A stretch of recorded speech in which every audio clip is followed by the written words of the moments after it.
Bring into this conversation right on this point, Jonathan Sacerdoti, our i24news correspondent there in London. Jonathan, thank you for joining us. Good morning, Yael. Of course, part of the narrative on the international media has, of course, been trying to stay objective as possible. But on this issue of ceasefires, of course, it really does change from publication to publication. And Paula gave a pretty good review of the British papers. How would you see the last few days, and especially today, while Israel is going to be calling now for a unilateral ceasefire, how is it covered in the British press? There's a real mix. The news pages, of course, are covering what we'd expect, these images of horrible suffering of the civilians in Gaza.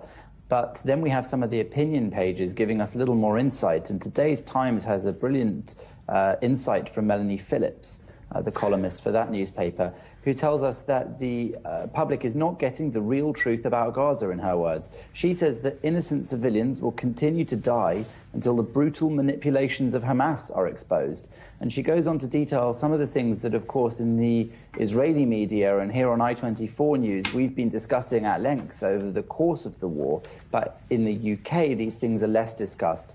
Those would be issues such as the use of civilians as human shields in Gaza, the lack of photographs of any Hamas fighters in much of the Western press, and then those threats made to the journalists within Gaza when they do dare to question the techniques and strategies of Hamas fighters, and when they do dare to show rocket launchers or whatever. And your other guest there today will be able to tell you that Harry Fear, the Russia Today journalist, was apparently kicked out of Gaza for showing a picture on his Twitter of a rocket launcher near the hotel where journalists are stationed covering the actual engagement in Gaza. So it's those things that Melanie Phillips is drawing attention to in her column in today's Times. And of course, when you look at the covering, and we did speak about this in our earlier hour here, of how foreign journalists are covering what's going on, and the Washington Post had an interesting article today. I don't know if you had a chance to look at it, on 40 questions that foreign journalists should be asking when they're covering Gaza. Mainly, of course, how objective can they be when Hamas is the ones ruling or directing their journalism on the ground?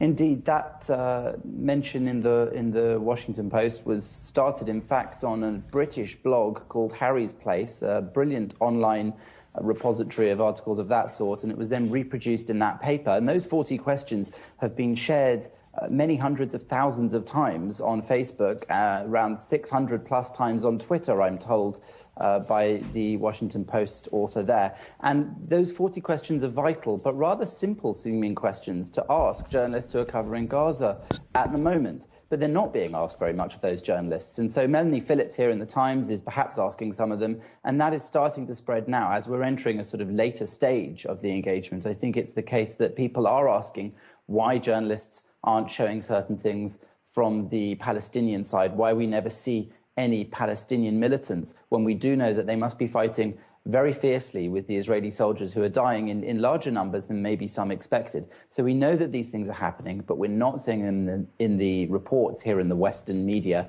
and we need to know why the journalists there are doing that. Many are trying not to blame the journalists, and in fact saying instead that they have no option. While they're in Gaza, they are at the mercy of Hamas themselves. Some reports from, I think, a Spanish reporter said that if you dared to turn your cameras onto Hamas, you ran the risk of being shot yourself. Right. And in fact, others have said that when they finally left Gaza, there was a tweet from an Italian journalist saying he was far away from potential Hamas retribution and able to say that he saw that it was actually Palestinian rockets which injured people in a hospital in Gaza. And more moments like that are happening. So on the other hand, in the French newspaper Libération and others have actually pulled articles on their websites or elsewhere because there's been pressure on the individual journalists who published things which are not favorable to Hamas, which have shown some of their operations and some of their strategies. And I think that that's also demonstrated that it's not necessarily something that the journalists in Gaza can do very freely,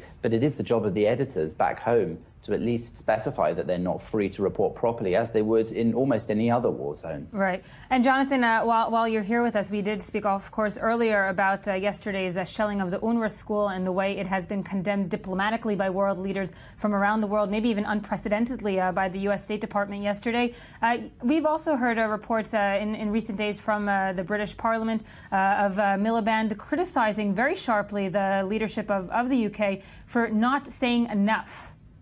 That's correct. Ed Miliband has accused David Cameron, the Conservative Prime Minister, of not saying enough, of remaining silent in the face of what he sees as unacceptable levels of Israeli aggression. But David Cameron has remained strong, and despite certain things he said in the past, back in 2006, for example, as the leader of the opposition then, he did condemn Tony Blair's support for Israel's actions in Lebanon.